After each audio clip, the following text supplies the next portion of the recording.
with us, and we have a little bit extra time.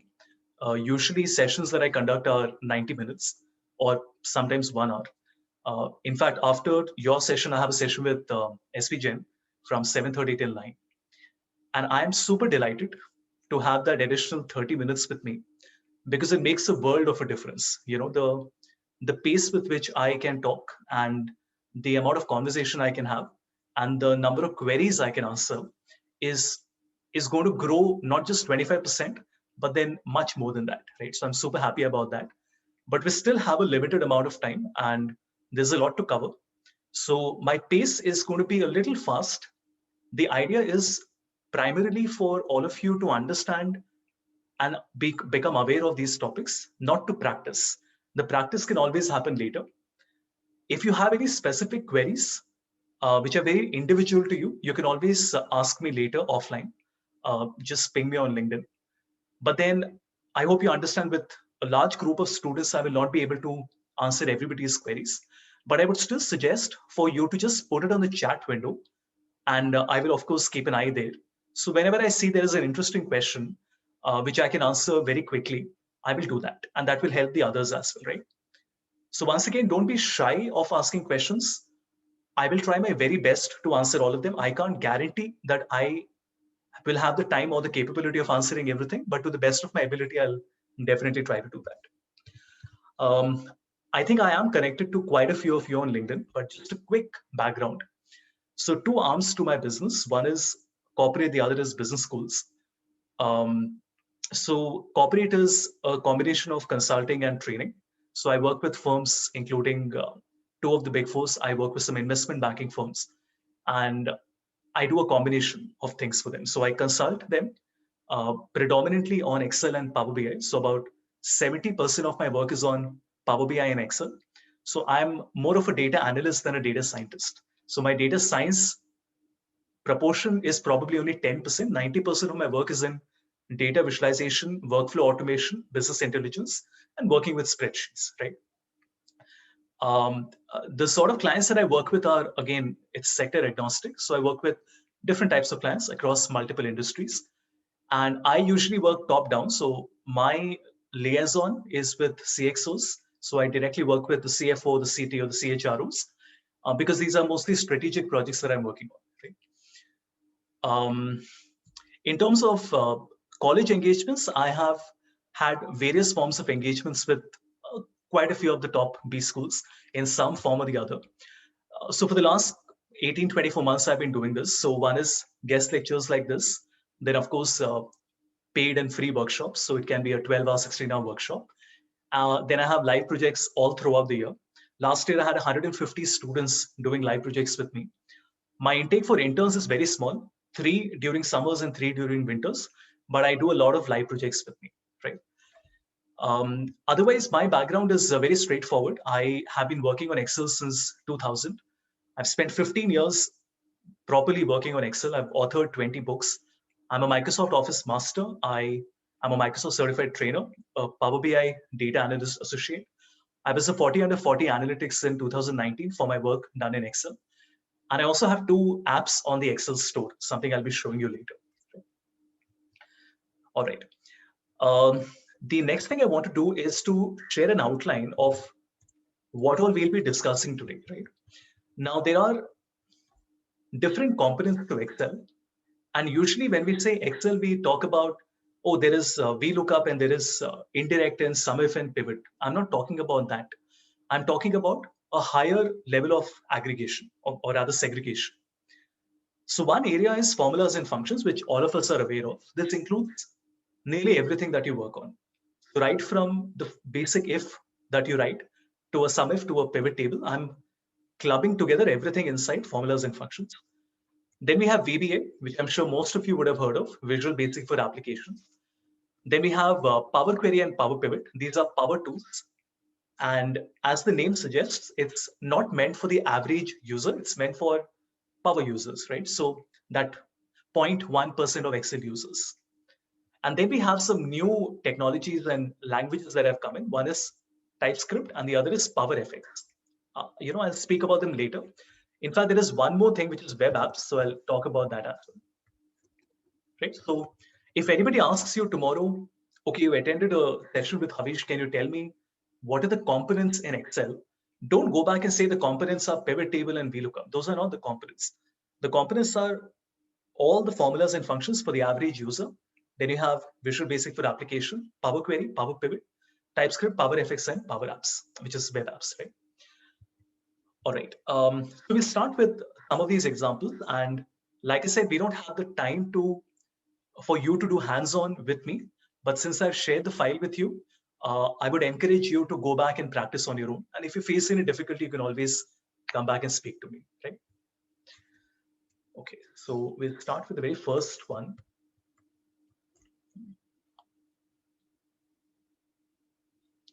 Now, there are many changes that have happened in Excel. If you look at the last, especially the last 24 to 36 months, and it's very hard to say which change has been the most dramatic. But this is one change which is quite hidden in the sense that it's a behind the curtain sort of a change. Like if you say, Havish, what has been added? Where is the button? Nothing has been added, but the way Excel does its computation, the engine of Excel has changed, right? So let me ask you an example. This is my question that I'm asking you. If I have hello and I have world, is this correct or is it incorrect? The way I have written the formula. Before I press enter, just think about it. I'm finding the length. All of us know the length function, which is 5 characters each, hello and world. And then I'm finding the sum of the length of hello and world. Is there something wrong with the function? The way I've used the function in the formula? Anyone? Take a guess. Even if you're wrong, it doesn't matter. Just what do you think? What is it that immediately comes to your mind?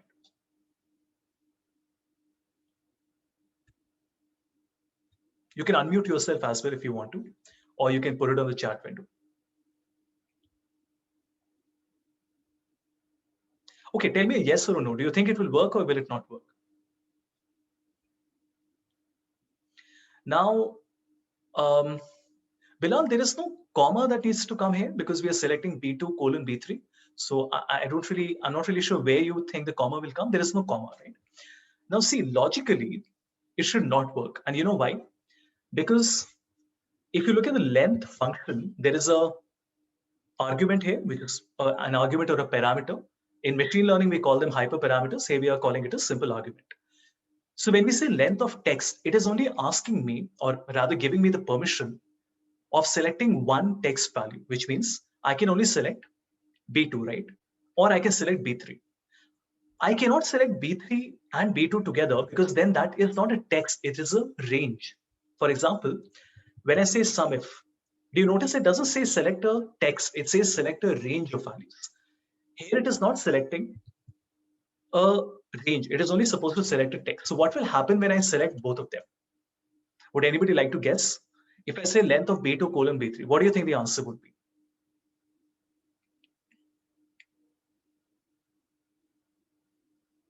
So 10. But how? You're saying, sir, it should be 10. But then these are still separate text strings, right? Because one value is in B2, the other is in B3. How can you assume that Excel will find the sum? Have we told it to find the sum? We haven't. So what will Excel do? It will give me 2 results. Make sense? Now, the first thing that people will say, and this is not just you, everybody in the corporate is in the same boat as you. These are very new developments. I mean, it's been there for 1.5 years now, but do you see this blue line that is coming around these two cells? What does that tell you? That it's a special type of formula. Look at the formula bar. What is the color of the formula? It is black, which it always is. But if I go to the second cell, it becomes gray in color. Why is it becoming gray? Because there is no formula in the second cell, right? I have only written one formula. For example, let's say I expand this. I say, hello world, how are you, right? Now everybody knows the drill, how we do this. I can say length and I can select 5. And what will it do? It will create 5 results for me like this. This is called a spill. A spill means that the result is going to spill into multiple cells. This concept is called dynamic arrays, right? Dynamic arrays have been there in computing and programming since ever. So dynamic arrays is a concept which is a computing term, right? Which means you're creating an array which is a dynamic or a resizable array. But dynamic arrays in Excel are a huge change because now Excel can do some fantastic things which earlier you could not even think of. Now, this might not work on most of your computers because dynamic arrays is only available for Microsoft 365. Now, you guys might say, but we do have Office 365 or Microsoft, but that's the student or the cheap, free, not the free one, but the cheaper one that might not have it. You will have to get Microsoft 365 for this, which will cost you, I think, 420 rupees per month, right? It's a subscription model like Netflix. But what if you want to use it? You can go to office.com, just create a free account. Like I have a paid account, but you can create a free account in Office. And if you open Excel on the cloud in Office, you will notice that here you have all these functions available on the cloud, right? So you notice I can write equal to, in fact, let me do the same thing for you, 1, 2, and 3. If I write 10, and if I say equal to F2 colon F4 into H2, what will happen? It will multiply 1 by 10, it will multiply 2 by 10, it will multiply 3 by 10, and the results will be 10, 20, 30. So remember, it will not work on Office 2013, 16, 19. It will only work on Microsoft 365 or Excel Online, right? Just keep that in mind. Great. This is dynamic arrays. In fact, I would also like to share the link with you because this is super important. Let me also write this down here. 1 second. This is dynamic arrays. Okay, got it. Great. Let's come back to our example. Now, here, if you notice, we have the sales and the profit for 10 transactions. So $221.62, 3,700 sales. I incurred a loss of $288. How will we find the average profit margin? Anyone? What should be the formula for this? Let me start. Equal to, then what?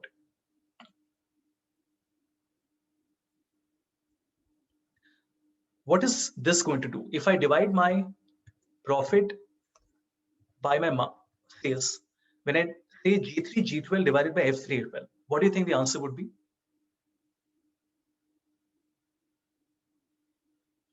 Will it be one value or will it be multiple values? Tell me this.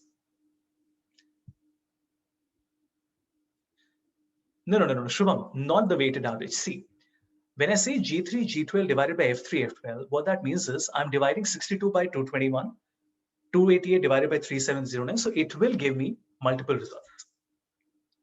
Makes sense, right? See, it is an array, right? An array means there is a list of values in it. So from G3 to G12, I know there are 10 values and there are corresponding 10 values in F column. So when I say G3, G12 by F3, F12, it is dividing G3 by F3, G4 by F4, so on and so forth. So obviously it will return 10 corresponding values for me, right? So multiple values, absolutely.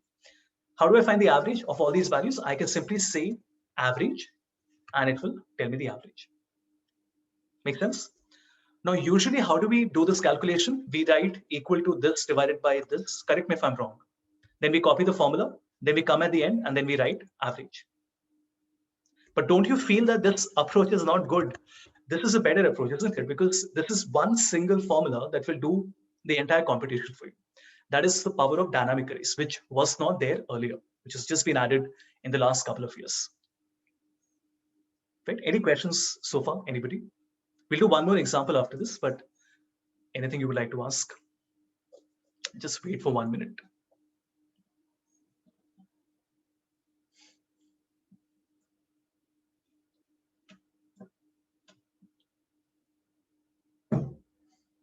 Right, and remember, this is a safe environment. So I understand it's a guest lecture, but the idea is don't be scared of saying something stupid or asking a silly or a question which you feel everybody else knows the answer to.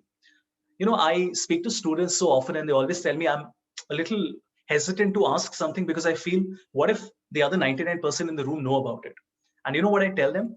I said, all the more you should ask it, because if you feel that there is something which you don't know and everybody else in the room knows about it, you might as well learn it now rather than learning it later, right? So anything that is there on your mind, just tell me whatever the stupidest, silliest question that might be. Right? Please. Sir, good evening. Hi. Hi, sir.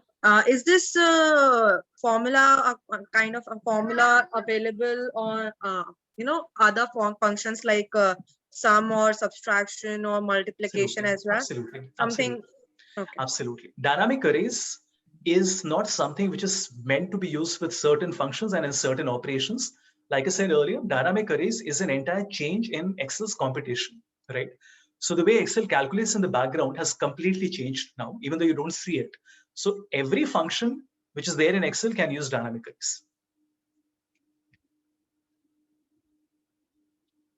Okay, Bilal, any limitations? I can't really answer that question. When you say limitations, it's very hard to talk about that because it's a very detailed answer. Like when does it work, when does it not work, or when does it work partly? So I'll choose not to answer that right now.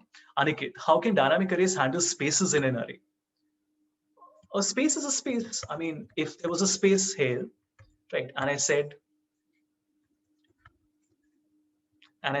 this, it would show me a space because a blank divided by a blank would give me a div 0, right? What do you do in such a case? If you feel that there is a possibility of a blank or a null value, then you say, okay, you know what? I want to do an if error to make sure that in case there is an error, the answer should be 0. So the 0 comes and then you do the average. So there are always workarounds, right? When if the data is unclean, there's always things that you can do about it. So now you get a recomputed average, right? Okay, let's do a slightly more exciting example, slightly more detailed. Let me just increase the size a little bit. One. All right. So what we have here is we have a list of records, and what does it tell us? It tells us the shipping mode, the customer name, and the total sales. So the standard class shipping, Darren Pass 291, standard class shipping, Filina Uber 411. And what we need to do is, this is a set, right? Let me also turn on my annotation tool. One moment. Okay. So this thing is a set because it's the entire data. And from this, we want to extract a subset. That means I want to filter my data, right? And what do we want to filter on? What is the condition? This is the condition. We don't want to see other shipping modes. I don't want to see first class and second class. I just want to see standard class. And then I want to see values between 0 and 400 only. Can somebody tell me that if I asked you, I gave you data and I said, okay, listen, I'm giving you a second. If I come to you and I say, I'm giving you 18 records. Can you tell me out of these 18 records, how many are standard class between 0 to 400? Usually, how would you do it? What is the first thing that you guys would do? I will put filters, correct? And we've always done that. Why? Because how else will you get a subset of the data? Excel can build formulas, there are functions, but it can't really get an entire list for you, right? For example, when you work on Python and you say there's a large data set and I want to look at the first 10 or the bottom 10, Excel never was capable of doing all of that, correct? So what we're doing here is, Ayush, we don't want to do a COUNTIFS because we don't want to really count the numbers. We want to just copy paste the numbers. This is where we use a filter function. So in filter, we have an array. So an array would be all the 3 columns. And then it says, what is the inclusion criteria? That means, what is the condition which we want to include? That means, if I say that my shipping mode, which is B10 to B27, is equal to standard class, what will happen? If you notice from these 16 records, not 18 records, not every single one is standard mode. So some are standard, some are not standard. And the result will only be the standard class. And if I change this to, let's say, the first class, then the result is only first class. Just look at it and tell me if it makes sense before I add the sales argument as well.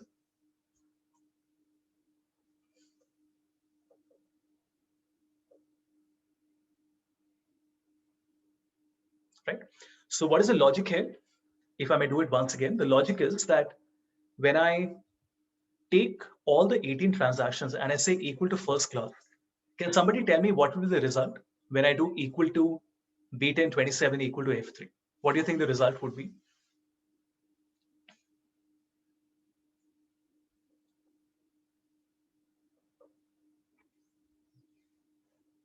Sir, it's a comparison of the first value with the first class, right? And then That is okay. subsequently it will. You're explaining it to me. Tell me what the result would be.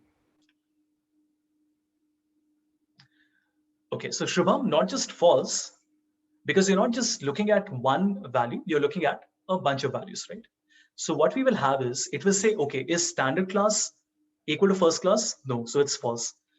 Is first class equal to first class? Yes, so the fourth value will be true. So I'll get a series of true and false. Make sense? So if I change this to standard class, it's giving a binary result to me. So it's giving me either true or it's giving me false. Okay. And now this array of true and false can become a criteria. This means, do I want to keep the 10th row? Yes, because it's true. Same for 11, same for 12. I do not want to keep the 13th and the 14th row because it is false. You get the idea, right? And then this condition can now be put inside the filter, where we're saying that all the three columns have to be filtered as per this condition. Right? So far, so good. The rest is just an extension of this, because I want to multiply different arrays. Now I say that this has to be multiplied by the next condition, which is that the sum of sales should be greater than equal to 0. Once again, multiplied by the third and the final array, which is that the sum of sales should be less than equal to 400, which is the range that we have kept between 0 to 400. And the result is like this. So if you notice, if I say, okay, I just want to see the numbers between 0 and 200, 0 and 200. Only the numbers between 150 and 350, these are the 5 transactions. Just look at it and tell me if you have any questions.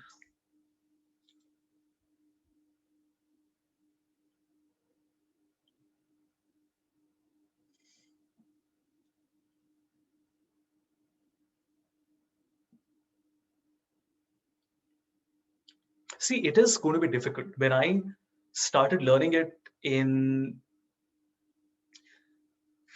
somewhere in the mid of 2019, or maybe a little earlier than that, when it had just been announced, and as a developer, I had early access, I didn't like it. You know, I see at the end of the day, no matter how much I love Excel, when you have to learn something fundamentally new, it's difficult, right? Because you have to spend time and you have to do it. But then I spent a lot of time trying to understand, trying to break it, doing a lot of hit and trial till I really started to understand how dynamic arrays work, right? So don't be worried if at first glance you say, but I'm not 100% sure about this. That's okay. Accept it. And then once you go back, go to Excel online and then try to write all of these things and try to see how it works, right? So good. Any questions on this, anybody, before we move to the next example?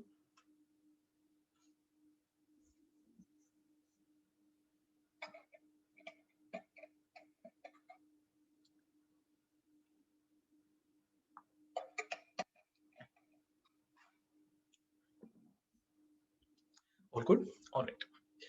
Let's look at the next one. This is, the example is very simple. It is a correlation. We all know what correlation is, and we also know how it is calculated, correct? What I want to do is something special. I want to create a chart, which is a scatter plot, and I want to make it dynamic. Let me explain what I mean. Right now, how do we calculate the correlation value? We all know it is equal to correl. I can select column C and column D, and it tells me negative 0.05. Don't look at the context of the number. Don't ask me, Havish, how can the profit margin correlate, the profit correlation with sales be so low? It should be higher, isn't it? Whatever it is, this is the data that has been given to you. Don't, let's not analyze the number and try to come up with reasons for why this number is happening. This is just the data that has been given to you. And how do we plot it visually? How do we identify outliers? For example, I can select the data, go to insert, and then go to charts.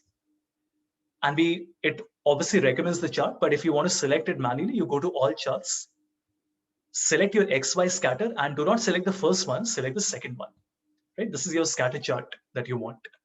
And as you can see, it is giving you I'm sorry, it is giving you the correlation very nicely, where you can see, let me just push it to the top. You can see on the y-axis and on the x-axis.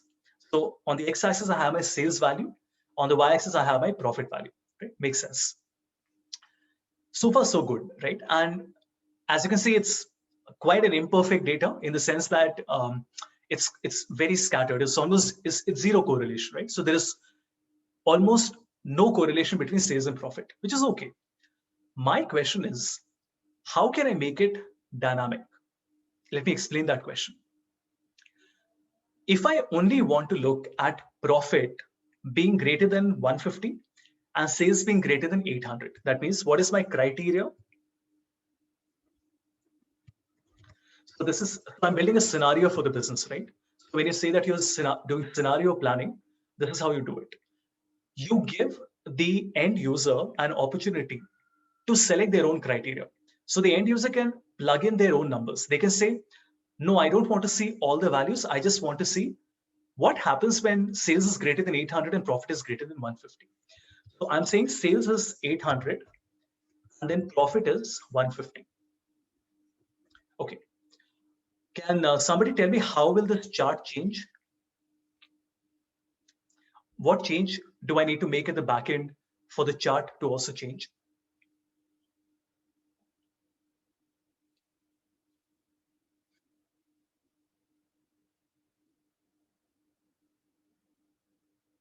Anyone? We'll filter the data, right? So I will say, okay, you know what?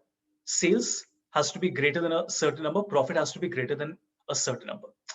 But it doesn't really make much sense because it's a completely manual process, right? So when I say that number filters greater than 800, right? Once again, I'll have to come here and say number filter greater than 150. You know, there are only 6 values that are appearing. But then this is not the correct way of doing it. This is where we can again use filter, but then we also want to create a dynamic chart. So the job is not done. It's a little more difficult than it seems. Let me show that to you. Let me first copy the headings and also keep the same width. Perfect. What do we want? We want to get a filtered list. We already know how to do this now. We can simply write filter. But you know what? I will not filter the entire set of 3 columns at the same time. You know why? It's a little difficult to explain, but the problem is that if I select all the 3 columns, the 3 columns become one unit. So then I can't select individual columns. So what do I want to do? I want to do it 3 times. Just try to understand. I'm trying to filter my names, which is B5 to B104, and what is the inclusion criteria? Now let's just keep one criteria, which is profit. Let's not make it too complex. We'll not do sales right now, okay? So for my profit, I say that my profit column has to be greater than or equal to 150, right? And I'll also put dollar signs here, which I assume you already know why we need to do that, because we want to log the cell. So I'm putting a dollar on D5, B104, and I'm also putting a dollar on D5, D104 and a dollar on J2. Obviously, it tells me that these are the names where the transaction had a profit of greater than 150, right? Like this. Once again, for the sales, I can just copy this to the right. Makes sense? So I'm copying this to the right, and then once again, copying it to the right. And if I change this, if I make it 0, you notice it gives me all the records. Obviously, it gives me the entire set of 100 records. If I say, okay, how many sales values are greater than 100, right? Makes sense? 250. There are no values that are greater than 250. So let's make it 125. Let's make it 200. There's only one value, which is 200. And if it's 175, we get a list of values. I'm not going to explain it since we've already done this, right? Now, this is the part which is an add-on, right? Filter is over, but now we want to make the chart dynamic. All right, let's see how we do this. The first thing that I need to do is to give a name to the sales column and the profit column. But the problem is, the column is not a specific list of values. Can I say that my sales has 9 values? No, because that will keep on changing, isn't it? So if I make my chart from G5 to G13, tomorrow if it becomes G17, how will the chart change? It will not change, correct? So how do I select this value? So from here to here, do you see the name box, everybody, on the left? See what it says? It says G5 hash. Now this is something that happens when you use dynamic arrays. Let me explain that in another example. 4, 1, 3, 2, 6, 9, whatever, some numbers are there. If I say equal to B3, B6 multiplied by C3, C6, we all know it will multiply all the numbers. But if you look at the numbers in D3, 4, 5, 6, this is a special value, right? Do you see in the name box what it is called? It is called D3 hash. That means the moment I say D3 hash, it will automatically select the entire range for me. It just makes a duplicate, right? So if I say D3 hash into 2, what will it do? It will multiply all the values in the range starting from D3. D3 is the first item of my array. So D3 multiplied by 2, D4 multiplied by 2, D5 multiplied by 2, and D6 multiplied by 2. Make sense? Any questions on this, anyone? I'm sorry, this one. Don't ask me, but Havish, what does a hash mean? It's just a syntax. When you're using dynamic arrays, the result of the dynamic arrays, which is this is the result of the dynamic array, can be accessed entirely from the first till the last item using the concept of a hash, right? So wherever you get stuck, Google is your best friend. Just Google it. What is hash in dynamic array Excel? And you have a lot of people who explain how dynamic arrays work and what the hash means, right? All right. So coming back, I want to give two names, one to the sales column, one to the profit column. So I will select the values in sales, which is G5 hash, and I will go to the name box and I'll call this sales, SALES. But how do you know that sales has been given to G5 hash or only G5 to G13? You want to verify that, right? So ideally you should go to the name box. So in formulas, you go to the name manager, which is just a list of names that you have given. Like you declare variables in programming, similarly giving names here. And if you look at sales, this profit I can remove for now. Let's not get confused. If you look at sales, everybody, it did not come correctly. See, I wanted it to be G5 hash, but it did not select G5 hash. It selected G5 G13, which is not correct. I want to change that. So unfortunately, we'll have to do this manually. So it's a little extra effort, but we have to, no other choice. So correlation is the sheet in which we are working. G5 is the first value. Hash means we don't know how many items are there in that array. And I'll press OK. How do you know it is working? Because if I write equal to sales anywhere, it will repeat the same values for me. Very cool. Same thing for profit as well. I'll select the values. I will insert a new name and I'll say that profit is equal to H5 hash. Now we are getting somewhere. We have given two names which are dynamic range names. Now the chart has to be reconnected to those dynamic range names. So we will select the chart, go to chart design, select data, and then you notice it says series 1, which is profit and sales, but I have to edit it. And then I will simply have to say here that what is in X value and what is in Y value. So just notice carefully, my X value is sales and my Y is profit, remember? So my X value will be sales. Now there is a bit of a problem. Some of you may say, but Havish, how do we enter that name? Can we just write it like this?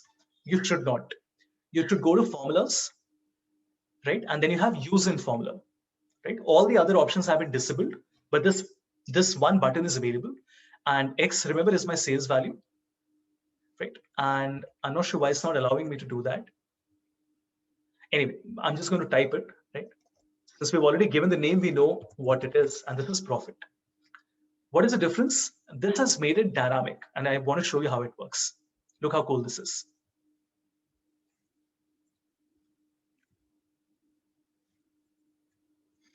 Okay, why am I not able to cancel this? Just okay. 1 second. Something has happened to my Excel file. Hold on. No, all good. So look how cool this is. What is it showing you? It is showing you this is the scatter plot of the names where the profit was greater than 175. As you can see here on the y-axis. You say, no, no, no. I want to see 0. You can make it 0. You make it 100. It shows you 100. Very cool, right? Now, this is the sort of thing that you can do in Tableau using something called reference lines along with a parameter, which is quite easy. But it's wonderful to see that, of course, visually, this might not look that appealing, and it's not, there are no animations here, so it's not very fluid. But you know what? I mean, considering that for 34 years, we could never do this on Excel, this is fantastic, right? To be able to make a simple formula and to be able to filter out the values. Right? Good. Any questions, anyone?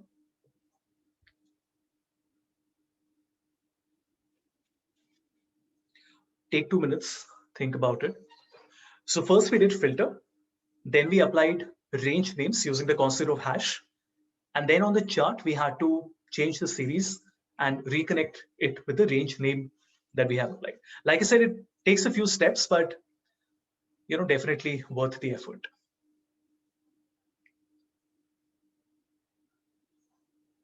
Let me show you something. I was working on this problem statement. A client of mine, so just sort of experimenting. Same thing, we have some values and we had to create a chart. Now, most of you will say, but Havish, it's just a very pretty looking chart, but what's the big deal? Like it is showing me the values for different years in Canada, Mexico, and India. What is interesting here is that this is dynamic. That means I can select the period, right? Watch this. So depending on the period that I'm selecting, the chart will also change. And this is all with zero coding. So this does not require any programming. All of this has been done just using Excel formulas. Right? Just look how cool this looks and how practical this is, to be able to show multiple scenarios to the management. Somebody says, show me the last 14-year period. This is the 14-year period. You want to see a slightly longer period, you can do that as well. Right? So, and to be able to do all this, we had to use dynamic arrays. As you can see, everywhere, dynamic range names have been used. Good. The next example is fairly simple. So if you have any questions now, you can ask. Could I please explain again as to how to use the filter function for filtering multiple columns? Shubham, I will not do the formula again because it will take a lot of time, but I will show you the formula I've already written. There's nothing special. I've just selected in the array all the 3 columns, B10 : D27. That's all. Right? You can select one column to filter, or you can select multiple columns to filter, as long as they are contiguous columns. That means there is no break between them. Right?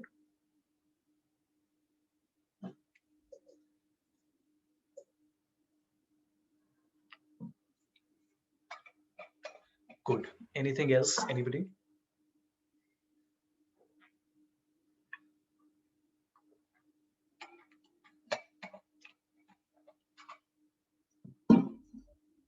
All right, let's do something a little different now. I want to skip the VLOOKUP example because, this VLOOKUP is, even though it's an advanced example, if we get time, I'll come back to it. Now we come to the second part, right? We have done a little bit of formulas and functions. So charts, dynamic arrays, how formulas are written, how models are created, how to make dashboards. Now let's come to the VBA part of it. Now the background of VBA is very important because a lot of people who have little knowledge will tell you do not learn VBA because they say VBA is dead, right? But as the first line tells you, it's not as dead as you think it is, right? Now, if you notice, VBA, which is Visual Basic for Applications, which Microsoft created for Office, Outlook, Word, PowerPoint, Excel. In 2008, it was declared as a legacy language, as you can see, which means that Microsoft is not really focusing on VBA. 13, 14 years back, they stopped working on it. But then they're still supporting it in the sense that it is still a part of Excel. Remember, VBA is not there in Excel online because VBA and .NET and all is ages old, right? Before the internet really happened. So obviously these languages could not be ported over to the internet. So on Excel Online, you cannot have VBA. It's not that you don't have it. There is no way VBA will work on the internet, right? What do we use on the internet is something called script editor, which I'll explain later. But you know what? VBA is still super important. And if you say, is VBA dead? A lot of experts have their own opinion on, is VBA being discontinued? Should you learn it? The short answer is you have to learn it, especially if you're in finance or operations, supply chain. Marketing, perhaps you can skip it. Most likely you can skip it. If you want to add it as a skill set, learn it, but it's not mandatory. But if you learn it, it will always help you, grow faster in the organization. If you're in HR, same thing. If you learn it, it helps you, but then it's not mandatory that you will not get a job if you don't know VBA. Finance, I think for most of the work that you do, whether you're in professional services, auditing, investment banking, M&A, you have to use it, right? Because you might not be creating it, but you still have to be a user. And there are so many complex codes that people have created over many, many years. Like I work with the Big Fours, and I work with some investment banking firms, and I can tell you they use codes that were created 12, 14 years back, and they have never had the need to change it, right? Okay, so that's the background, Visual Basic for applications. Now let's come to this, and first I want to show you what is it capable of, right? If you notice this tab called Havisham Consulting, what does it do? This is created on VBA, and there are macros in it. Macros is just a subroutine. So macro basically means it's a repeatable task that you're creating. Okay, so you can just Google it again. What are macros? You can say that macros are. I'm sorry. Let's look at the computer science definition. So macro is nothing. It's just a rule or pattern that allows us you to repeat the action multiple times. Right. Now, all these buttons that you see that I've created, all of this has been done on Visual Basic, correct?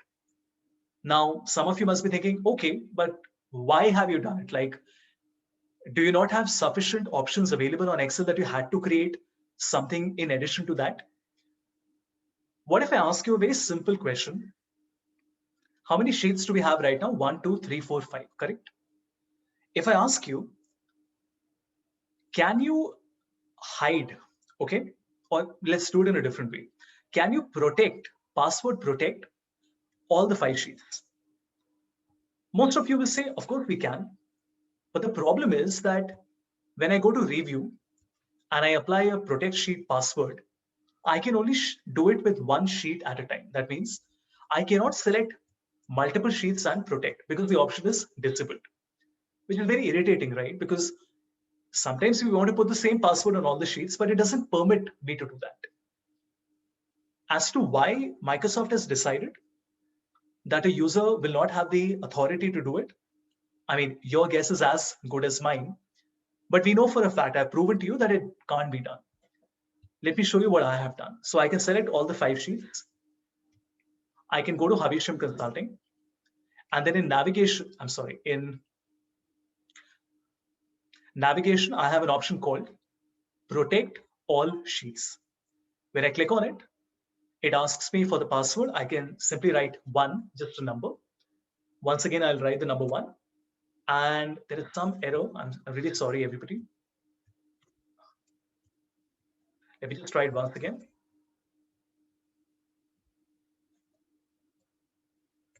Let me just see what the error is. See, when you're working with coding, you have to get used to errors.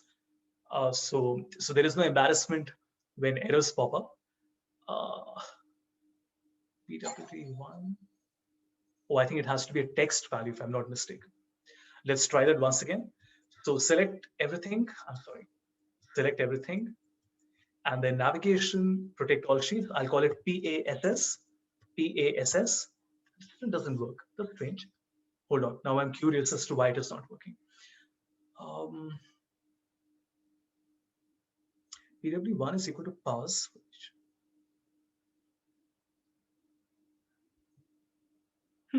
What could it be? Okay, I'm not really sure. Let me show you a different example. We have 5 sheets with us and you want to create a table of content. Now in Word, you have a button called Insert Table of Content, but you don't have one in Excel. How does it work? Go to Navigation and I select Table of Content. As you can see, in one click, it creates a table of content, almost like magic, along with the hyperlink, right? Let me show you something else. I have created something called split screen. One of the things that I'm most proud of. The code is not very long. It was probably 10, 15 lines of code. But this was, I mean, very challenging, right? To construct. And this is also a learning for all of you who do not come from a coding background. The length of a code has very little to do with the complexity. It can be a 1,000 line code, but it might be very simple, very straightforward with no bugs in it. It might be a 15-line code, which might be very difficult because of, you know, the objects that you're using or the library that you're using or the API that you're using. So always remember that. What does this do? When I click on it, it breaks my Excel file into 2 parts. So I'm on the same Excel, but there are 2 copies, so I can work on 2 different sheets at the same time. Microsoft has given this feature. It's not as easy to use. Mine is much simpler to use. When I click on join, it rejoins. All of these are things that have been done on Visual Basic, right? For example, in change case, I have created a user form, which I'll teach you how to do in the next 10 minutes. So a user form like this, if I select some text and I say uppercase, it will convert to uppercase, lowercase will convert to lowercase, right? Like this. All right. Now, this is the problem that we have. Not a problem, but a requirement that we have. I want to create a simple form where the user can input their name and the GPA, right? But I don't have to come cell by cell and put the value because there is a possibility that a person might override, make a mistake. The data type might not be correct. You might put the same data multiple times, stuff like that. What is the objective? I want to create what is called a user form. A user form is just that form that you see. For example, when I type user form Excel, you will notice this is how user forms look, right? Obviously, user forms are just like, I mean, user forms were the precursor to applications. So what we call applications today used to be user forms earlier, right? Okay.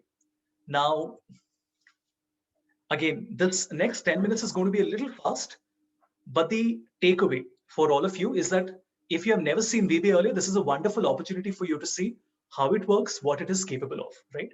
The practice you can always go back and do later. By the way, I will also share a 4.5-hour video with you on Visual Basic. The first thing I want to do is to enable what is called the developer tab, because we now want to work as a developer since we want to do some coding. By default, this is not enabled on your computer. It is already there, but it is not enabled. And why not? Because Microsoft understands that for 99.99% users, they will spend their entire career without ever requiring to work as a developer. Obviously, not all of us are developers, correct? How do we enable it? Very simple. We go to File and then go to Options. I go to Add-ins. I go to Customize Ribbon and then I select the Developer tab. This is there on all your computers, whether you're working on Office 2013, 16, 19, whichever version you're working on, all of you will have this. Once again, remember this will not be available online because VBA does not work on the cloud. VBA only works on the desktop version of Excel, but it works for the Mac as well, Mac and Windows. Once we have the Developer tab, I'll click on the first button, which is Visual Basic. And let me just clean it up so that you're not getting confused. This is the file we are working in, which is the problem.xlsx file, correct? And you can see all the sheets are also there. But we want to create a form, isn't it? So to create a form, I will right click and insert a user form. And you get a standard user form. I also have a toolbox with me, which has all the important commands in it. The first thing I want to do is I want to change the name of the user form. I want to call it entry form, not user form 1. How do we do that? On view, I will select properties. And in the properties window, I can just go to my caption and I can change this to ANTRY form, right? Very cool. The next thing is I want to change the color, but I want to select a specific color. What I mean to say is that if I go to the back color, you notice that we only have 64, 1 second, 8 into 6, right? 48 colors available. Now the palette is only 48 colors because VBA is very, very old, right? When monitors could not even support more colors and they have never bothered to update it. But that doesn't mean that you can't use new colors. I'll show you how we can put our own colors in it. Like if you look at my color, Havisham Consulting, it's a specific shade which we want to use. But I also want to have my logo, Havisham Consulting. So I will insert a picture here, which is an image. And I just have to drag it, just like you do it on PowerPoint, just drag and draw it. And in the properties, we will select the picture, which will be on my system. I will select logos and I'll select Havisham Consulting, right? And let me also make it zoom so that it appears properly, right?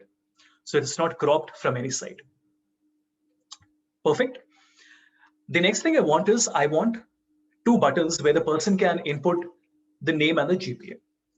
So we will first insert 2 labels and then 2 text boxes. So for the label, I can just drag it. We also want to change the color here. So let me just make it white.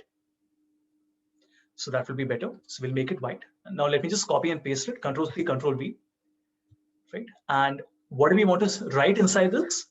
Inside this, I want to write, my caption would be name, right? And this one would be the GPA. To the right of it, we need to have 2 text boxes so that the user can input a value. So I'll select the text box, copy and paste it, and I'll put the text box here. But after inputting the values, the person also has to submit it, correct? So there has to be a command button, which will be the submit button. So I'll select my command button, we'll put it here, and let's call this submit. Let's also change the color so that it stands out. So I'll select a nice green color so it stands out. And we're good to go. Now, 1 second. Now the next thing is that how do I open this form on Excel? Because this is Excel, but how do I open this form? To open this form, what is the form name? It is called user form 1. Just remember that. But where do I write the code? Because so far we have not written any coding. We have just created the form, right? The interface. Once again, I'll insert, but this time rather than inserting a user form, I will insert a module. And in the module, very simply, I will say sub is a subroutine, sub show form. And what should it do? It should say user form 1 dot show. By the way, VBA also has IntelliSense, which means when you are opening a method, after the dot notation, after you put a dot, you get all the methods and parameters in it, right? So user form 1 dot show. This is great. Now let's come back. But then how do we show this form? Let me delete it. We want an image. Let's just select a simple image here. I will just insert the same image, which is my logo. So we will select Havisham Consulting company logo, and I will select agency small. And it's not really small, so I'll make it smaller. And what we want to do here is on this logo, I will do a right click, which means we can assign a macro to this. So it's sort of like a hyperlink. When I click on the logo, the form should appear. Let's see how it works. Assign macro, show form. Okay. And now you notice this has become a trigger. It has become a button. When I click on this, the form will appear. Fantastic. But then obviously nothing is going to happen, right? When I click on submit, it doesn't do anything because there's no code behind it. We have done the first 50%. Let's do the next 50%. But any questions so far? So that you can ask me the questions that you have till now, and then later when I show you the code, you can ask me more questions.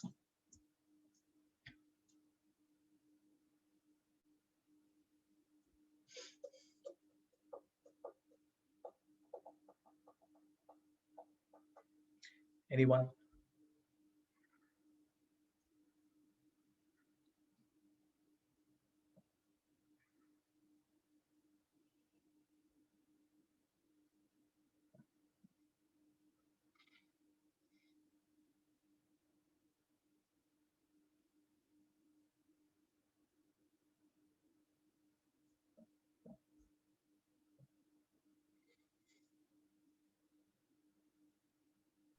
So there are no questions as of now. All good? All right. So let's go back. And the first thing I want to do is, I want that when the form opens, the color should change. Now, some of you might say, but why are we not changing the color right now? Because there's a limitation. I can't just change the color because I don't have that specific shade available with me, correct? So what we do is, we will double click on the form and we will say that when the user form is activated and initialized, so there are two of them, I will select initialize. So when the user form is initialized, what should happen? The color should change. And what should it change to? My brand color, which is RGB 37119-206. Okay. I will say that when the form is initialized, user form 1 dot back color should be equal to RGB, and then we can put in the numbers, right? 37119 and then 206. Let's see if it works. Back to Excel. When I click, it says that, just a moment.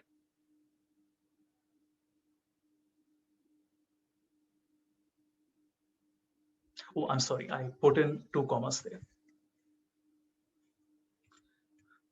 You notice we get the exact color that we wanted. Now see, obviously you can't relate it to, let's say, HTML and CSS because it's not really a competitor to what you do on the web, right? So you will not have fancy stuff here. It's just for creating very simple forms. It's a way of automating work in Excel and making the entire exercise a little more pleasant, right? That's the objective here. Now let's come to the actual work, right? Now I have 2 text boxes. I'll just call this txt underscore name, and I'll call the second one txt underscore GPA, right? And we'll call this CMD underscore button. These are just standard conventions. Sorry, CMD underscore submit. These are standard conventions that we follow when we are putting in names for all the objects that we have, right? So once again, we have txt name, we have txt GPA, we have CMD submit. So when I click on submit, what should happen? Think about it. When I click on submit, I want the values for my text box to go in A and B column. Obviously, so I want that when the name that I put will come in A2 and the GPA should come in B2.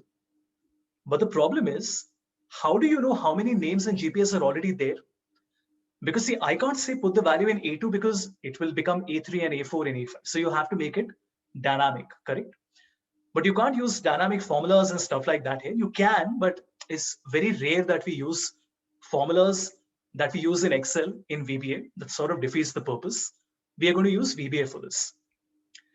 Now, let's say I already have, okay, let's start here. Let's say I want to find which is the last used row in column A. Obviously, it is the first row. If I add one name, then which is the last used row? It is the second row, correct? But how do we find it? Any programming that you do, 80-90% of your time will go into reading. So you have to spend your time on Google. It is only 10% of the time that you're actually writing the code. 90% of your time, whether you're a junior or a senior developer or a master developer, it doesn't matter. You will spend your time on Google because that's the nature of the work. I'm explaining and telling you this for the benefit of those of you who do not come from a coding background or probably, I don't know, haven't worked on it for a while, right? I mean, even if you have worked on it for a while, you would remember all this, but I'm still sharing it with you. What do we want to search? I want to search for the last used row. So I will say VBA last used row, and you will see there are dozens of articles that tell you how to find the last used row in VBA, right? VBA last used row, all of this. Let me just open one of them. And if you notice, many examples have been given here. Now, the problem is that there is so much content you will get lost and you will not even know where to go and where not to go. Unfortunately, there's no shortcut for this. You have to do it the hard way. If you look at the number of links that I refer to, look at this. These are my Excel websites that I refer to. These are VBA websites that I'm referring to. So they should give you a sense that if this is a pursuit that you have, if this is your target that you want to pursue a career in data, you have to get used to reading a lot for your life. It's not that, oh, I will read a lot for the next 2 years and then I will start working and I will never have to study again. You will always have to study. On my desktop, you will always find books on R and marketing analytics and machine learning. It's the nature of the work. You just have to learn to like and love to study, right? Okay, let's come back. So I come back here, and as you can see, again, there are many websites. Unfortunately, there is no shortcut to know which website you should go to. So anyway, we'll just go to one. And you can see that it says last row is equal to, there is a complete line of code that has been written. Let me just copy it, come back and put it here. But how do I know whether this code is working or not? So I'm finding the value, right? Let me just check the code once. Okay. I'm finding the value from column A, which is the last used row, and then I'm saving it in a variable called last row. And now I can run a message box, last row. Okay, let's see how it works. Now when I click on submit, it tells me, just 1 second, guys.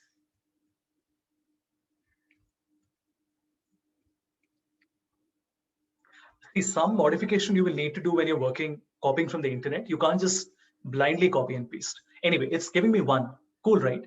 What if I had a value in, let's say, the 7th row? I had a name here.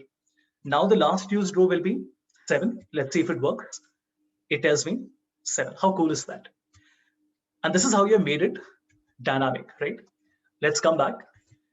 Now the question is, what are we going to do with this number, this 7 that is coming, or this 1 that is coming? Very simple. I will say that the value in this cell, which is the second row in the first column, that means cells, which is the row is the last row plus 1. Because if there is a value in the 5th row, then obviously the next value will come in the 6th row. You can't overwrite it, right? And which is the column? Obviously 1 dot value is going to come from where? It is going to come from my txt name dot value. And the same thing I can copy paste for the GPA as well, but we will put that value in column 2 and we will select the value from which text box? The GPA text box. Let's see if it works. Coming back, click. Havish, I got a perfect 10. Enter. Very cool, right? Come back. Anmol, 8. Enter. Now see, you might say, Havish, this is such a small example you have done. Trust me, this is 90% of your work. If you've understood this architecture and this process, the rest of it is just adding more elements and debugging and understanding client requirements and making forms like this. That's all there is to it. Now, from a user experience, would it not be nice that when I press submit, the other values get automatically deleted so that I can put another value? So what I'll do is I will say that when the user clicks on submit, my text box should become null. That means this and this should become equal to null, right? Which means that now when I come back and I say one more name, if I say Talha and I say 9, you notice these become blank as well, right? Okay, any questions, anybody? Now that we have done the entire form.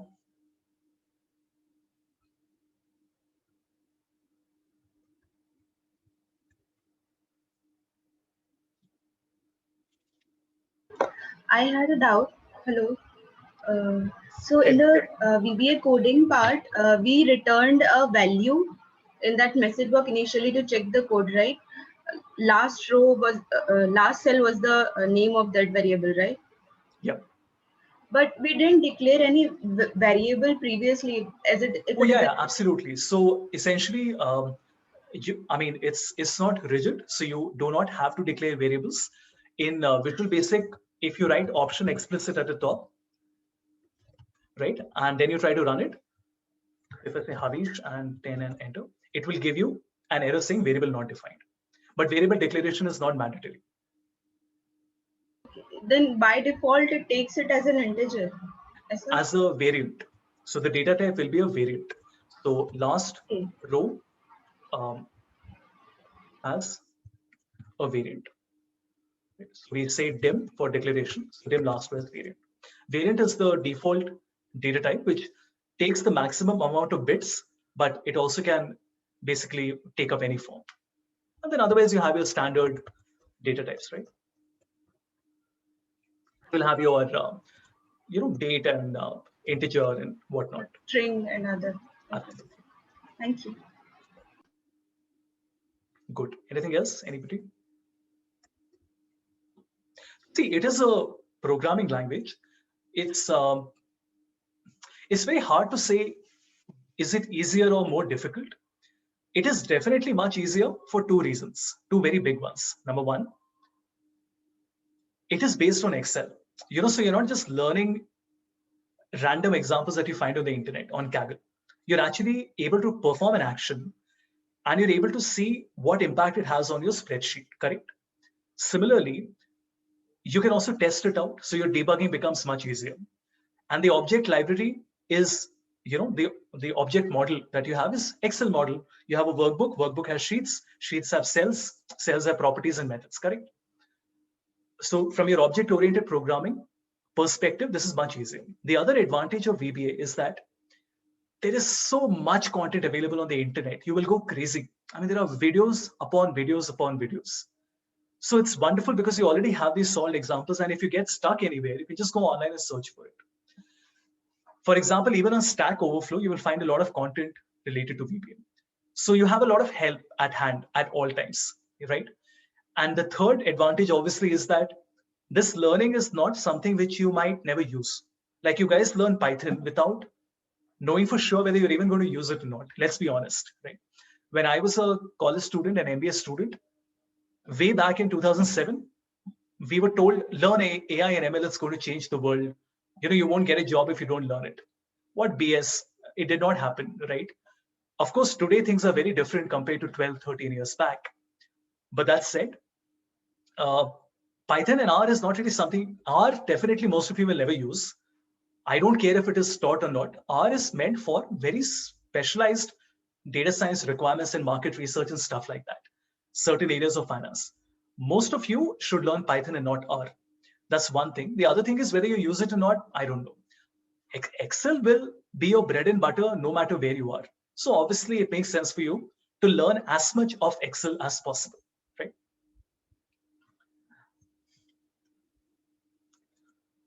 Good. Any questions, anybody?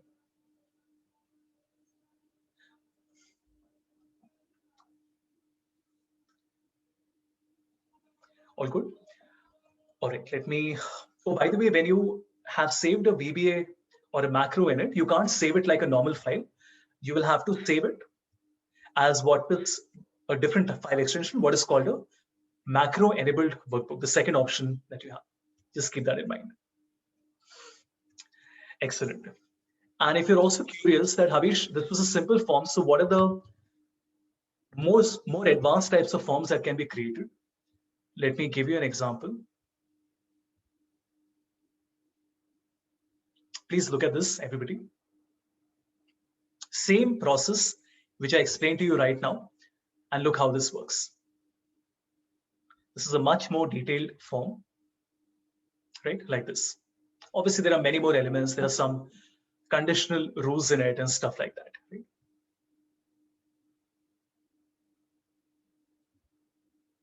But the process remains exactly the same. Great.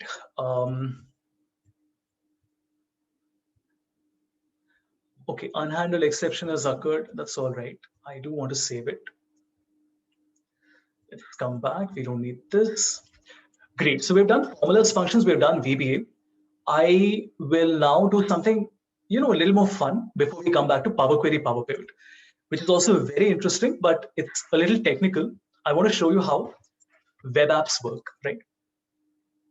Now, what happened around 2014-15 is that Microsoft decided to move from VBA to JavaScript, right? So if I open an Excel file,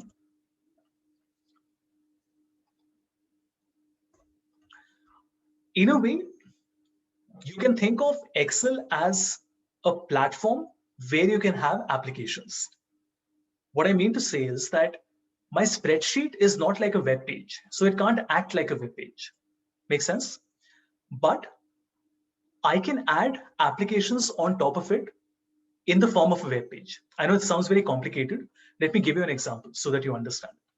I will go to Insert, go to Add-ins. Add-ins is like an app that you find on Android or iOS. Similarly, you have apps for Microsoft as well.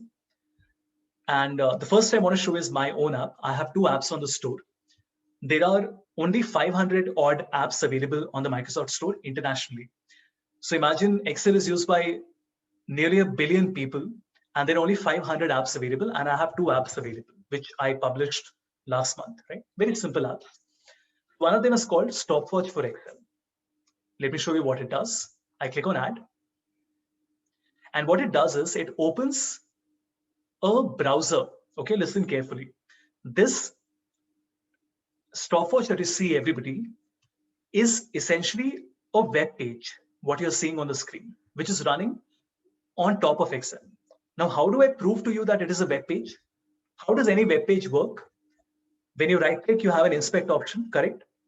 And then obviously you can see the HTML, CSS, and JavaScript behind it, right? By that logic, if I'm telling you that this is a web page, then the same thing should happen, isn't it? It will happen. When I right click, I will get an inspect, and it will show me all my dev tools behind it. Very cool, right? So I can actually see all the code. I mean, you can't see all the code, obviously, because some of it will be encrypted, right, and stringified, but you can see a lot of other things. For example, do you see this link here? It says that if I click on HMC logo, which is this thing, it will take me to the website here. How cool is that? Right. Right. Now, what other types of apps are available? There are many, many apps available. I can go to add-ins and I can say on the store. Okay, what should I show you? Just give me a moment.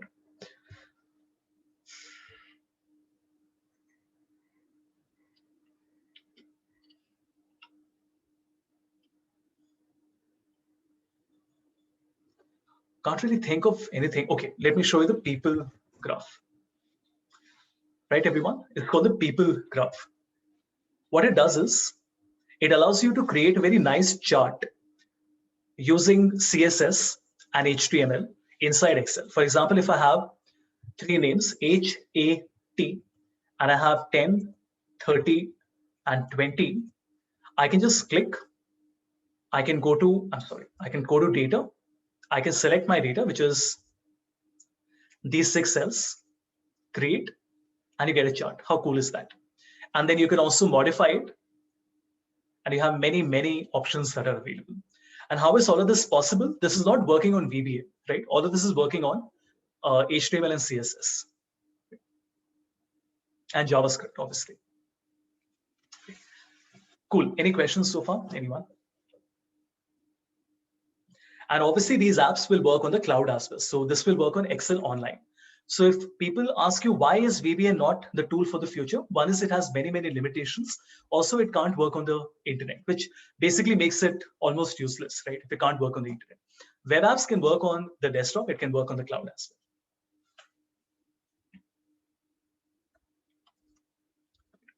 This is the other app that I created, which allows you to change the case from uppercase to lowercase, right? And of course, there are, like I said, many, many other apps available. Like this is a complete text toolkit, which allows you to do all types of transformations. And you see how I can zoom in? How can I zoom in if it is if it was anything else? I can zoom in because it's nothing but a web page, what you see. I just wanted to ask, what are some of the most useful toolkit apps that you found, add-ins? Most useful or most frequently used? See, this is very new, and in a lot of organizations, they're not allowed to access them.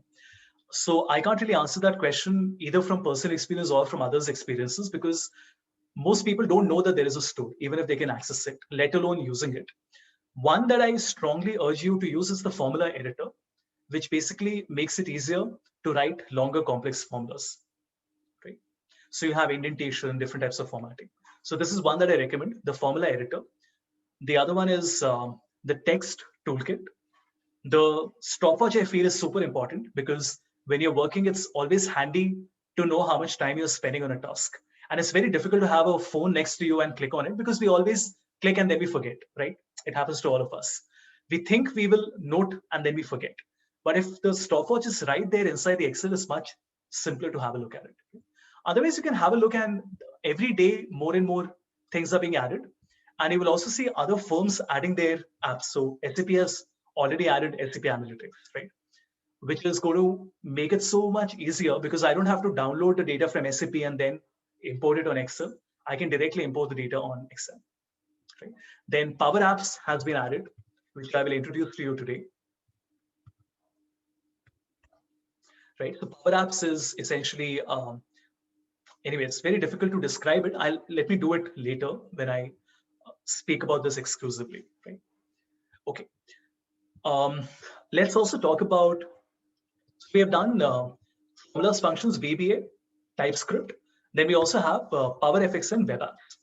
Before I do that, very quickly, I want to show you how can you record actions? How can you use VBA on the cloud, right? Web apps are great, but web apps can only be created by developers like me. Not everybody can do that. What does a normal user do?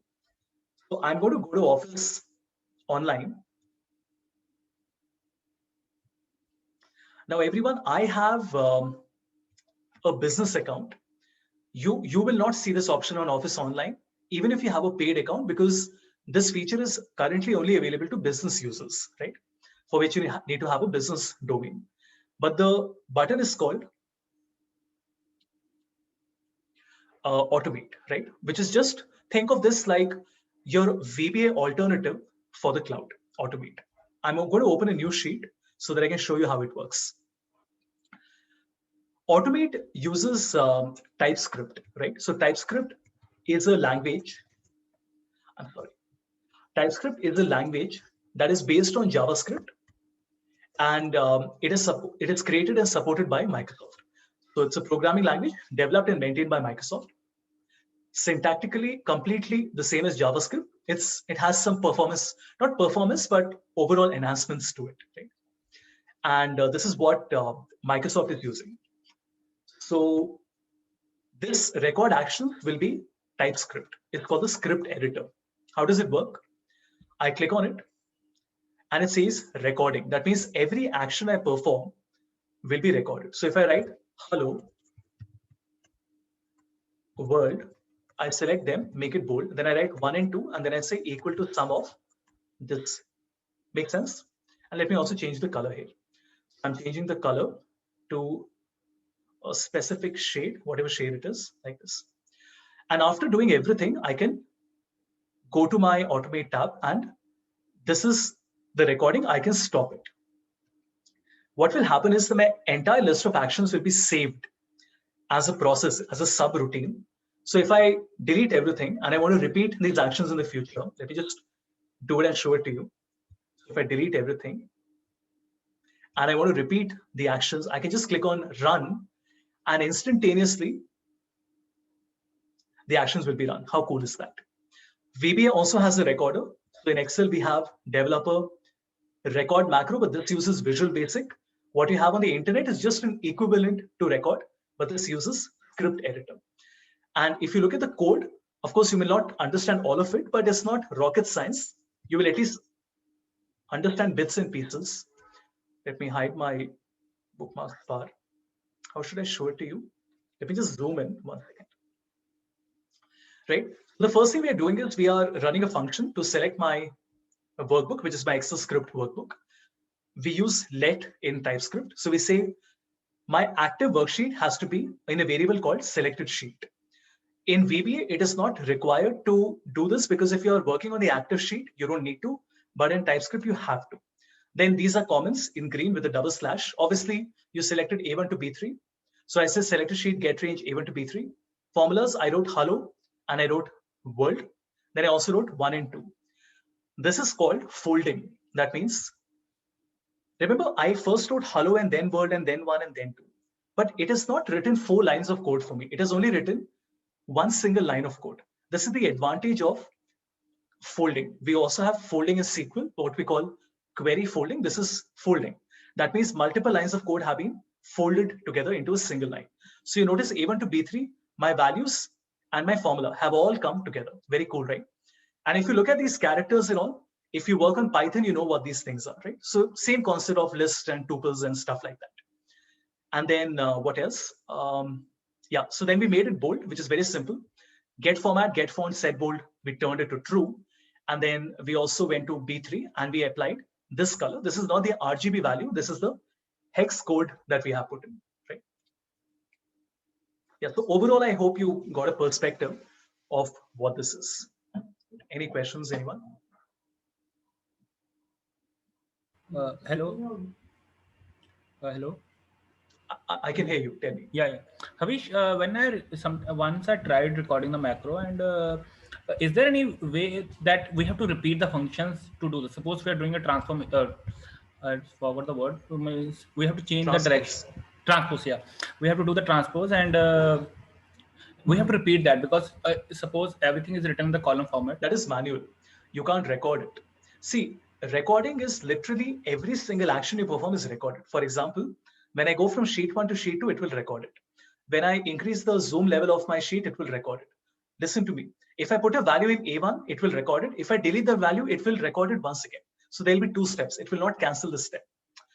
Right? So my point is that when you say, Havish, I did the transpose, but I want to do it 10 more times, either you record it 10 times or you record it 1 time, then you go to the code and you manually make that update.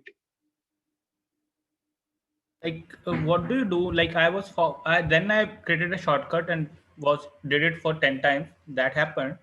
Transpose happened, but the problem was I did this work 5 years before, and then there was used to be a for loop, like it created in the VBA.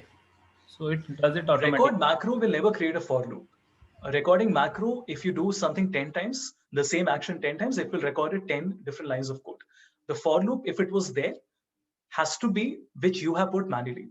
The for loop cannot come by VBA recording. Okay. No chance. Okay, so that time we can't record it. We have to, after recording, we have to modify it.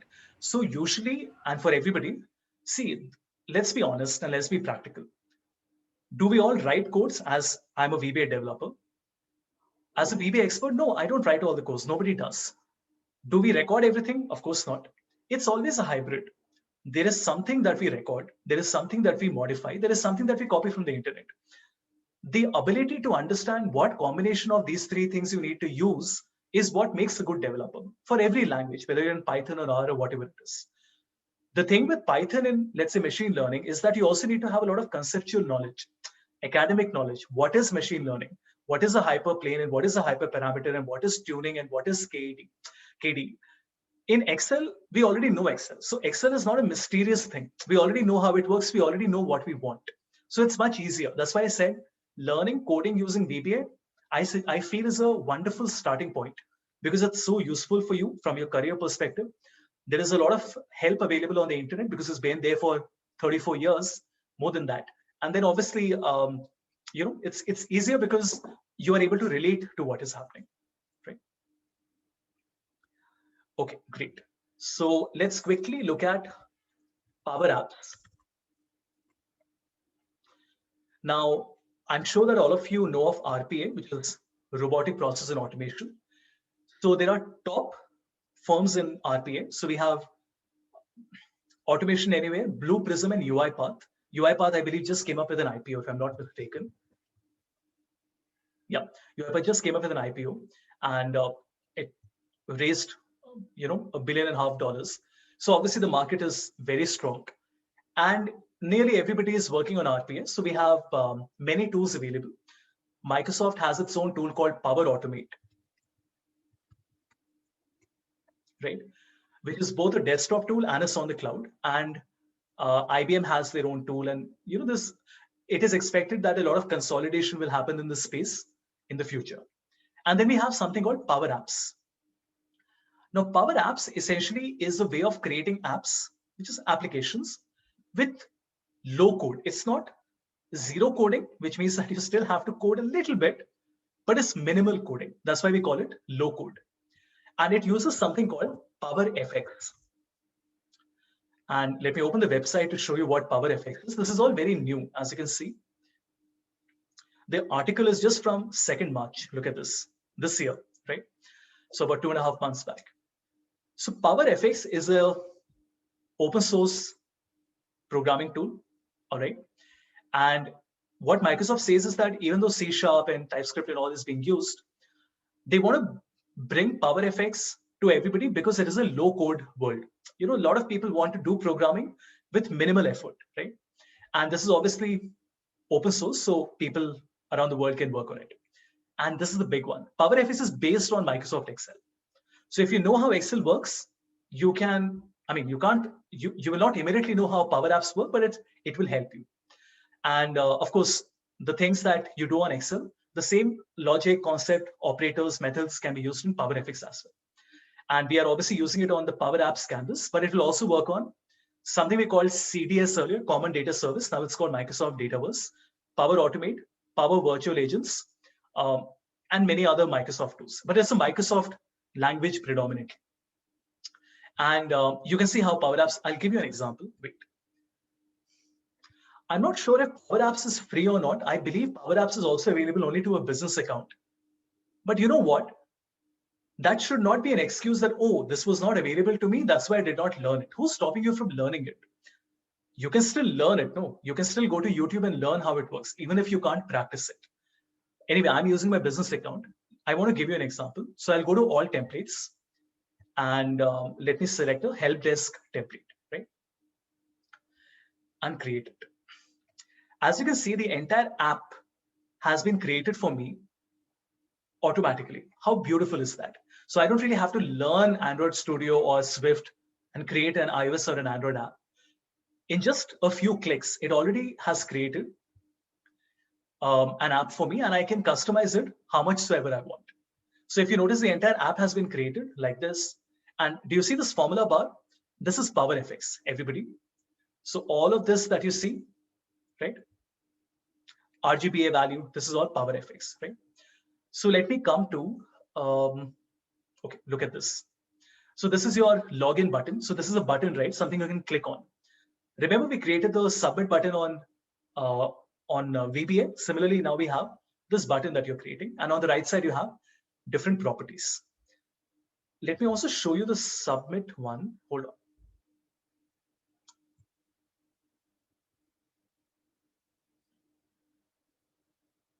Okay, look at this. For example, this is a object that we have. What object is this? You can see on the right side, it is called a slider. You don't have a slider on VBA, obviously. And then you have different types of layouts, so I can make it vertical. How cool is that? In just one click, I have made the change. Did you see this? You don't have to learn any coding for this, right? And then of course you have person complete into 100. So it is basically defining on, on what scale you're measuring it, right? And then what else can I show you?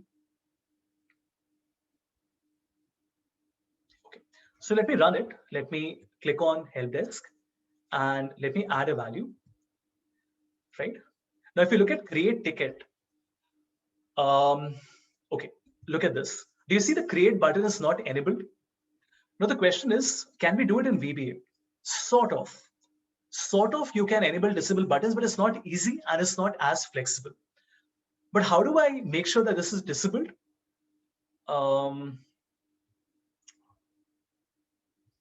Just give me a moment. Okay, so what does this do? Number of ticket plus 1. I'm sure all of you can guess this. It means that it is an increment. So after the first ticket, like we did the last row, remember, it is basically going to add a new serial number to every ticket that comes in, correct? And what else can I show you? Just a moment. Okay, look at this. If I show you this, you will notice that it says that if my create ticket first title is blank and my category, my description is also blank, what will happen? Do you see this? If title is blank and description is blank, then my button will be disabled. Amazing, right? Like, it's so easy for anybody. And the best part is it is using if, which is what we use in Excel, all programming languages. But don't expect that everything will be ditto, that you can copy and paste. For example, here you don't have OR, what you do in Excel. So you can't write a OR operator. You will have to write what we call a double pipe. A double pipe in programming is a OR. It is the same as an OR in Excel, but the character is different. So yes, there is a learning curve, and you know, Power App is very new. I mean, it's only been there for like 6-9 months in the wild. So it is still being developed, and people are still creating examples on this. And on YouTube, there are very few videos available. But then you have to start using all of these things and learning it, because this is the future. Whether you like it or not, coding is the future. And the reason I'm spending so much time with you guys and showing you all this is not to impress you. There is nothing to impress you in terms of how much I know. I want to impress upon you the fact that there is no future without coding. Whether you are in HR or finance or supply chain, learning development, I don't care. You have to learn how to code.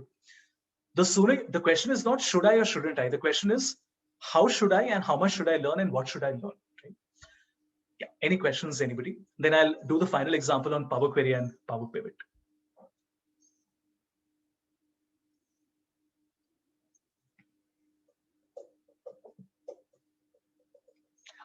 I am by no figment of imagination an expert on Power Apps. I just know what it is and how it works. I've just started my journey. So you can't ask me from my experiences of working with clients and all, but I can tell you that all my clients have teams that have started working on Power Apps and Power Automate now.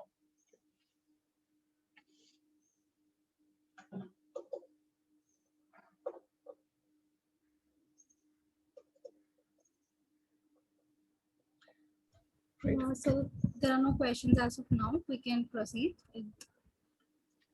All right. Okay, let's come to the final example now. So we have done formulas and functions, dynamic arrays, name manager, charts, stuff like that. We've done VBA, user form. I told you how coding works in Excel. I've shown you TypeScript. I have shown you web apps, and I've shown you the script editor, what you do on Excel Online, which is a VBA alternative. And then of course you have PowerFX, which is based on Excel and can be used on different Microsoft platforms, including Power Apps and Power Automate.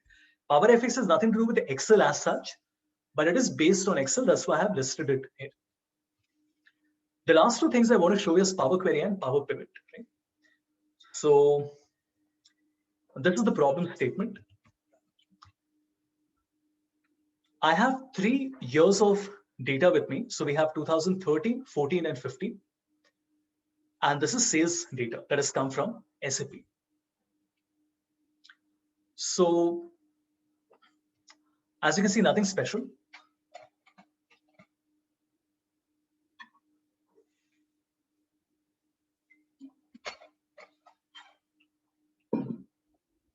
It's just a series of 12 columns with certain records in it. And I have the same thing for the other 2 years as well. So I have for 14 and 15 as well. My objective is I want to combine data from 3 files into a single file. And for my 12 years of experience, we have all done it manually.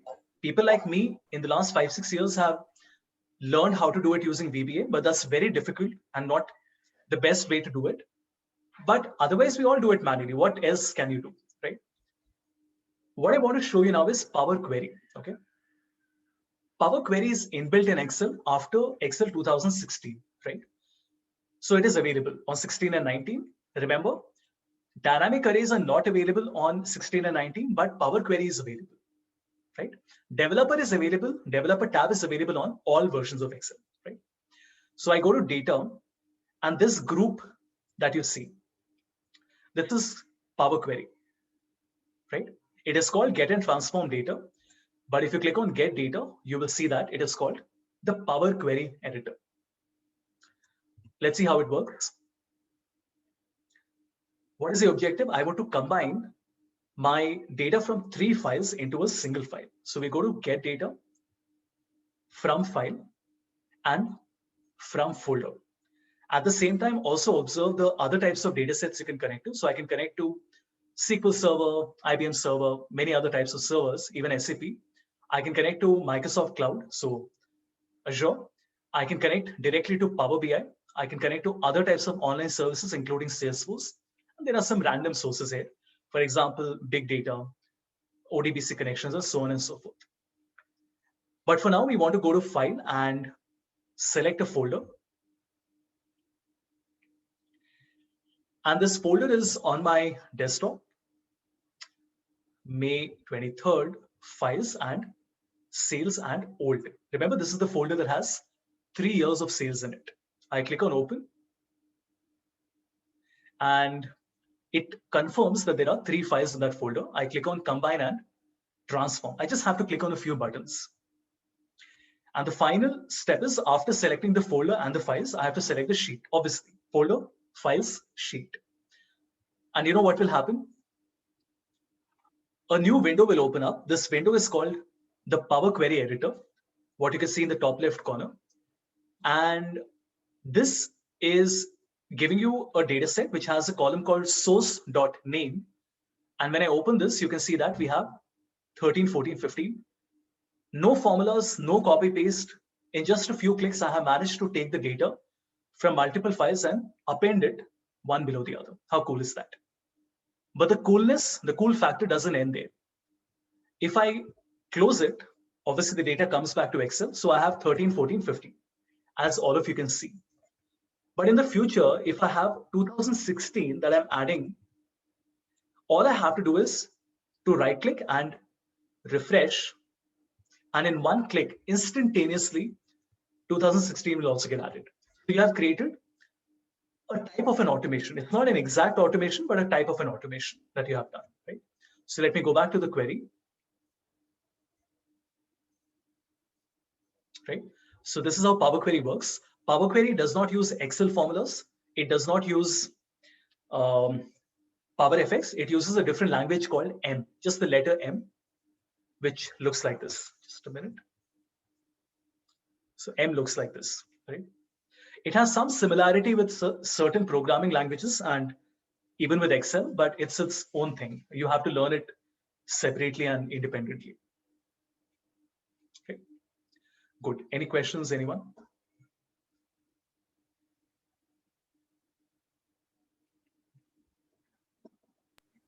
So can we combine data, like one data is in my database and the other data is an Excel file? So can we combine such data from different sources as well?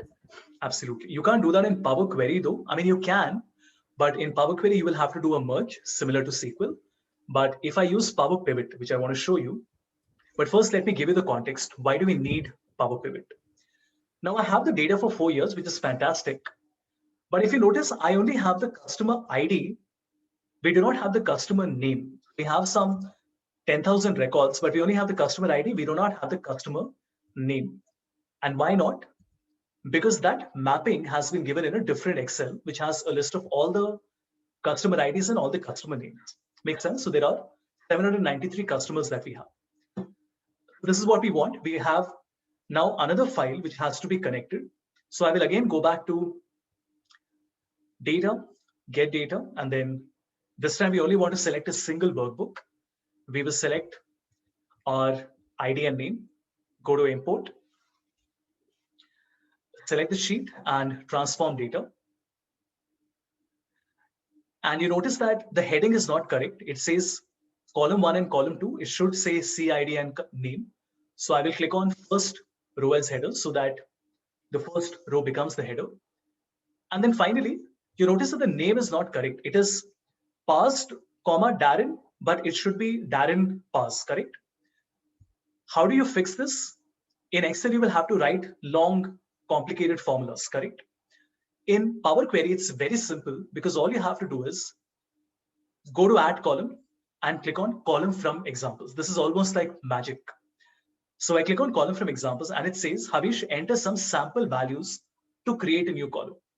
So this is almost like machine learning in the sense that you are going to train the data and then you give it some new data and it will understand what to do. So where is the trained data? I'm going to give it the training data and I'm going to test it at the same time. When I say Darren, you notice that it gives me the first name for all the other values. This is my train and test data and all the others are mine. In fact, this is all test data and then I can do it on new values as well. So if I say Darren parse, it will automatically make it Darren parse, but I'm not getting other values. Why not? Because my training data is insufficient. It is not able to understand what to do. Hence, I have to give it one more sample, fill in over. And the moment I give it another sample, it gives me all the results. And do you see this formula that it has written? The beauty of this process is that we get the result, which is like this. So let me just remove this and change it to the name. The beauty of this is that the entire formula was written for us automatically. I do not have to write anything. I don't have to learn, memorize, write, type anything. Any questions on this? Sir, when do we use this Power Pivot and Power Query? Like, say that again. When do we use this Power Query and Power Pivot? What is the difference between those two things? See, there is no hard defined rule that, oh, this is when you use Excel pivot and this is when you use Power Query and Power Pivot. It's about how efficient you want your process to be. If somebody doesn't have knowledge of Power Query, they will continue to do it the old way and they will take 45 minutes to do something that I can do in 10 minutes, right? If I know VBA, I can probably do it in 5 minutes. So it's just as simple as that. Otherwise, the idea of Power Query is that if you want to connect to a server or data sets that are more than 10 lakh rows, 1 million rows, then you have to use Power Query because Excel can't handle more than a million rows. Power Query can handle as much as 2 billion records. That's the limit that it has. 2 billion with a B. Okay. Sir, we have to compulsorily modify the delimiter in the training data, right? That's how it will read, right? Obviously. For example, if I said in my training data, if I had said I want a underscore, it would have given me an underscore. It will do whatever you teach it to do. Right? Now, how do I combine this data with my other data, which is my other query, which is old? So I can go to old and we can go to merge, which is this one. This is just like SQL. We have different types of joins available. See, this is why I tell all of you, learn SQL. By the way, I've just introduced an introductory course on SQL. A lot of people say, why do I need to learn SQL? I want to be a financial analyst. Look at the steps. To become a financial analyst, do you need Excel? Of course, 90% of your work will happen on Excel. Do you need to learn Excel very well? Absolutely. Will you work on Power Query? Yes. In Power Query, will you need merge? Yes. In merge, you have joins? Absolutely. Do you know what joins are? No. It doesn't add up, right? You need to know what joins are. If you say, I don't know what inner join is, I want to do a Google search. Nobody has that amount of time. So basic database fundamentals you have to have on the tips of your fingers, right? I'm not a SQL expert by no means, but at least I have my essentials ready, right? Because the fundamentals remain same across multiple platforms. So all I have to do here is I select my ID and name, I select CID, I select customer ID, which are essentially my primary keys, and it's a left outer join, which is just like a VLOOKUP. Both the tables are merged, and then I can say that I only want the name, and as you can see, I get the customer name added here. How cool is that, right? But what if we did not do this, right? What if we did not merge it here? We had two separate tables. Now let's see how Power Pivot will come into play. Because using Power Pivot, I can create a data model. To do that, First, I have to select my first table, which is this one. And I say insert pivot table. But when I say insert pivot, I also have to add it to the data model, right? Okay. So I get a pivot table. Once again, in IDN name, I will say insert pivot table, but I will add it to the data model. And now something very cool will happen. You notice that both the tables are appearing in your pivot table. So I have created a relational database inside Excel, which a lot of us don't know we can do, even in pivot tables. Now from IDN name, I can simply select the name. And from old, I can select my sales. So this is very cool because I'm able to take one column from one data set. I'm able to take one value from another data set. Remember, these are 5 different files. The name is coming from 4 files, 13, 14, 15, 16.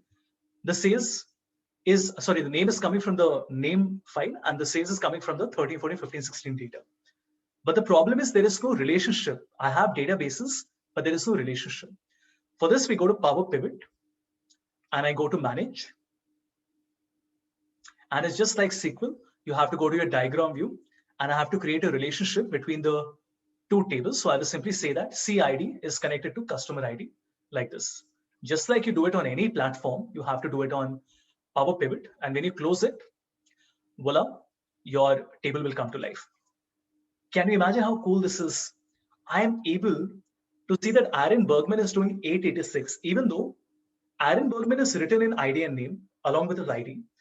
And this value of 886 is actually coming from 4 different files. And this is all dynamic. If any change happens, all I have to do is right click and refresh and it will work, right? Cool. So that completes my presentation. I have already given you the video to watch, in which I have covered Power Query and Power Pivot in much more detail. It's a video I have on YouTube. I would urge you to have a look at that. And of course, if you have any more questions, you can ask me. Yeah.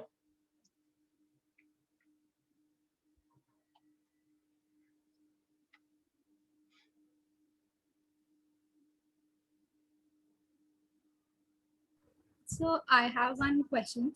Yeah. I have generally found that writing DAX expression in Power BI has been a bit difficult for me. So if you have any suggestion on how we can learn or we can improve on that, so it would be great. Yeah, so we're all in the same boat. Writing DAX is difficult for everybody. The only thing I would suggest is learn from the fundamentals. So first understand explicit, implicit. If the terms that I'm telling you, you haven't heard or you're not comfortable with, or you have heard but you haven't done, then it's not correct. You have to learn these things. You should know what is calculated column, what is explicit versus implicit measure. You should then know the basic functions. So you have your calculate, filter, all selected. These have to be absolutely thorough, right?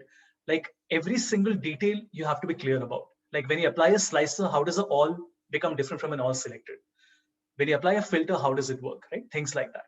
Otherwise, if you want to learn DAX, there's only one website, which is the best one, sqlbi.com. But this website is like really, really difficult because these guys are the gurus of DAX. They have not created it, but they are like the gods of DAX. There is another website called dax.do, which gives you an online interface in which you can play around with the data set and enter your DAX code and see the results real time. That's about it. Other than that, you have to read. And DAX is not something which you can do by hit and trial. So you really have to understand what is context transition, what is row context, what is a filter context, right? So I would strongly suggest that you start with a book. SQLBI has some books available. One is called DAX. One second. The Definitive Guide to DAX, right? This one. It's a fat book. You will never finish it you won't finish it in one sitting. You will have to again and again keep on going back to it. But if you really want to work with DAX and you expect that DAX will be an important part going forward, SQLBI is the best website for you. Thank you, sir. So we did not get a chance to do DAX, but I've covered DAX in my video. So DAX essentially is the language. Power Query has M, Power Pivot has DAX, and web apps have Power FX, right? And the script editor has TypeScript, right? So I hope all this makes sense. In fact, let me put it like this. So Excel, by default, all formulas, functions, charts have VBA. Power Query has M, Power Pivot has DAX, script editor has TypeScript, web apps have,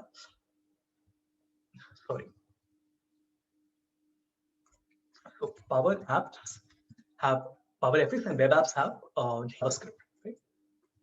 You can also do it in TypeScript, but it's mostly JavaScript. So I'll put it like that. Good. Anything else? Power BI versus Tableau. Ayush, just Google it. There are lots of articles that talk about which one is better, but you really have to understand. The answer is very simple. You have to identify what sort of organizations are you applying for. And in India, at least, even internationally, Power BI is growing the fastest. Power BI is the #1 BI tool. Gartner says so. And I mean, in all likelihood, you should focus on Power BI. So 2021 February, Gartner has very clearly said Power BI is #1, followed by Tableau, right? In business analytics, in business intelligence. Also, very few organizations are working on Tableau, which will decrease even more going forward, because organizations don't have money during the COVID era, and Tableau is very expensive, right? So Tableau is $840 per year. Power BI is what, $120 per year, and Power BI also has a free version, which Tableau does not. So yeah, that's the easy answer. Obviously, if you learn one, learning the other one becomes simpler. But Power BI has DAX and M, and it also has Power Apps, it also has Power Automate. Tableau is much simpler. It's a data visualization platform which uses LOD, level of detail expressions, fixed, exclude, and include. But then there is also a tool called Tableau Prep, Tab Prep, which is a competitor to Power Query. Right? So just Google it. I mean, you'll find all this information readily available, but you just have to like spend time every day proactively going and absorbing all this information like a sponge. You know, the first step always is to know what is happening out there. Once you know what is happening, then you identify, okay, what is important for me? Maybe you find something you really like and you love working on it, but that is not really something you want to continue pursuing. For example, I have loved working on SQL because I've been teaching myself SQL in the last 15, 20 days. And I want to continue working on it, but I can't because my priorities are different and I'm not going to become a SQL developer. Whether I can or I cannot is a moot point, but I'm not going to work in SQL. That's not my job. I'm a spreadsheet guy who also does data visualization. And now I want to get into machine learning, right? So that's my area of focus. So you have to prioritize, right? And these are important decisions. So when you decide that, you know what, after Havish's session today, I think I want to focus on dynamic arrays and not on, I don't know, Power Query. That's a very important decision you're taking, right? So take it with a lot of thought and, you know, discussions with other people, because time is precious, right? We all have a limited amount of time. But obviously, all of these things you have to learn at some point. So it's not that, oh, I choose not to do it. You can't choose not to do it. You have to do it. But then you can always choose the pace at which you want to learn it, right? And the order in which you want to learn. Okay, I have a hard stop at 7:10 because I have to take a little bit of break before my next session starts at 7:30. Any final questions, anybody?